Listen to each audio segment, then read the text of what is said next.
여러분, 손 안에 쏙 들어오는 이 스마트폰 정말 대단하지 않나요? 이게 얼마나 강력한 기술 덩어리인지 우린 매일 느끼고 있잖아요. 근데 생각해 보셨어요? 이 엄청난 소형화 기술? 그 여정은 대체 어디서부터 시작됐을까요? 네, 바로 이 문장이 모든 걸 설명해 주죠. 예전에는 방 하나를 꽉 채웠던 그 거대한 컴퓨터가 이젠 우리 주머니에 쏙 들어오게 됐다는 거. 이게 바로 우리가 지난 수십 년간 직접 겪어온 정말 믿기 힘든 소형화의 역사 그 자체입니다.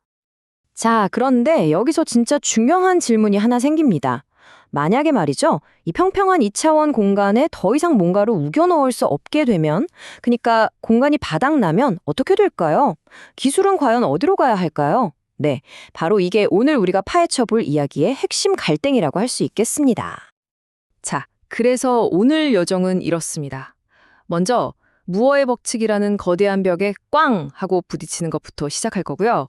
그리고 엔지니어들이 이 벽을 옆으로 피한 게 아니라 아예 위로 넘어버린 그 기상천외한 방법, 바로 메모리 마철로를 짓는 그 놀라운 과정을 따라가 볼 거예요.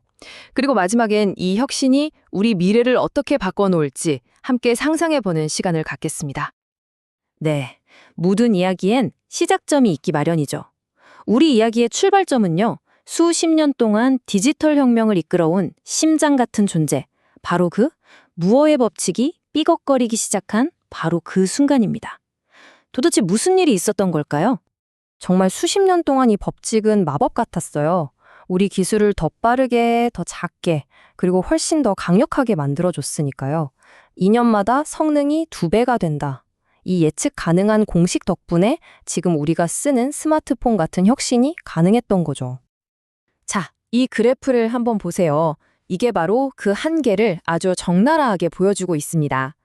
다른 기술들은 성장이 거의 멈춰서 평평해졌는데 유독 랜드 플래시 메모리만 혼자서 하늘 높은 줄 모르고 치솟고 있죠?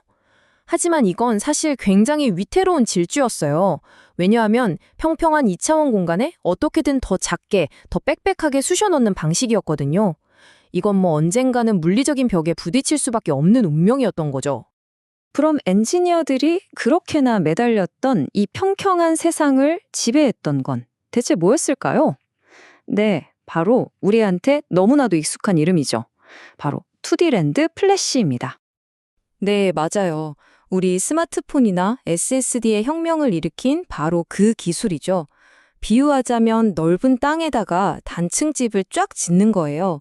모든 메모리셀을 그냥 하나의 평평한 면에 나란히 배열하는 방식이었거든요.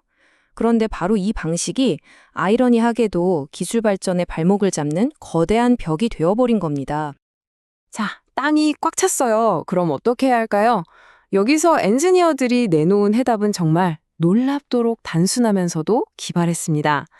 옆으로 갈 데가 없다고? 그럼 위로 가면 되지. 바로 수직으로 쌓아 올리는 거였죠. 바로 이 비유가 핵심을 정확하게 짚어주는데요. 2차원 메모리가 그냥 넓게 퍼진 단층집 마을이었다면 3차원 메모리는 좁은 땅에 어마어마한 사람들을 수용하는 초고층 빌딩, 마철로 같은 겁니다. 와, 이 개념 하나만 들어도 이게 왜 혁명적인지 감이 딱 오시죠? 그리고 지금 보시는 이게 바로 그 마천루 비유가 그냥 말이 아니라는 걸 보여주는 실제 구조입니다. 메모리 셀들이 옆으로 쭉 늘어선 게 아니라 수십 개 층으로 아주 정교하게 착착 쌓여 있는 거 보이시죠? 이렇게 해서 저장 밀도를 말 그대로 폭발적으로 늘리는 겁니다. 하지만 여러분 생각해 보세요. 거대한 마철로를 짓는 게 그냥 단층집 여러 개 쌓는 것처럼 간단할 리가 없잖아요. 그쵸? 3차원이라는 새로운 세상은 엔지니어들한테 완전히 새로운 종류의 아주 골치 아픈 문제들을 던져줬습니다. 엔지니어들은 정말 수많은 퍼즐을 풀어야 했어요. 예를 들면 층과 층 사이에 전기가 서로 간섭하는 걸 막아야 했고요. 데이터가 엉뚱한 길로 새어나가는 것도 막아야 했죠. 또 수십 개나 되는 층을 어떻게 안정적으로 연결할 것이냐, 이것도 문제였고, 심지어 이렇게 빽빽하게 쌓아놓으니 열이 엄청나게 발생하는데 이 열 문제는 또 어떻게 해결하냐. 정말 골치 아픈 문제투성이었습니다. 자, 바로 이 지점에서 3D 메모리를 현실로 만든 아주 결정적인 혁신 기술 하나가 등장합니다. 그 이름은 바로 실리콘 관통 전극, 줄여서 TSV라고 부릅니다. 이 TSV가 하는 역할이 정말 기가 막힙니다. 아까 말한 그 메모리 마철로 있죠? 거기에 각 층을 수직으로 뻥 뚫어서 연결하는 초고속 엘리베이터라고 생각하시면 딱 맞아요. 이렇게 하니까 연결 길이가 기존보다 10배나 짧아지고요. 전력 소모는 무려 절반 이상, 50% 넘게 줄어드는 그야말로 기적 같은 해결책이 탄생한 거죠. 그런데 이 놀라운 수직혁명은 여기서 끝이 아니었습니다. 오히려 이건 새로운 시대의 문을 여는 신호탄에 불과했죠. 엔지니어들의 시선은 이제 낸드 플래시 넘어 훨씬 더 높은 곳을 향하기 시작합니다. 이 3D 구조에서 얻은 교훈을 바탕으로 아예 낸드 플래시를 뛰어넘는 차세대 메모리 기술들이 속속 등장하고 있는데요. 그중 하나가 바로 물질의 저항이 변하는 성질을 이용해서 데이터를 저장하는 RRM이라는 기술입니다. 그리고 지금 보시는 이게 바로 그 미래가 현실이 된 모습입니다. 인텔의 3D X 포인트라는 기술인데요. 이게 얼마나 대단하냐면요. 지금 여러분 스마트폰에 들어있는 낸드 플래시보다 속도는 무려 1000배 빠르고 수명은 1000배나 더 깁니다. 와, 정말 이 기술이 어디까지 갈 수 있는지 보여주는 압도적인 모습이죠. 자, 그럼 이런 현미경으로나 겨우 보이는 작은 세상의 이야기가 우리 실생활이랑 도대체 무슨 상관이 있을까요? 정답은 모든 것과 관련이 있습니다. 왜냐하면 이게 바로 우리 미래를 만드는 설계도 그 자체거든요. 그러니까 핵심은 이거예요. 만약 3차원으로의 도약이 없었다면 지금 우리가 이야기하는 이런 미래는 그냥 공상과학이었을 겁니다.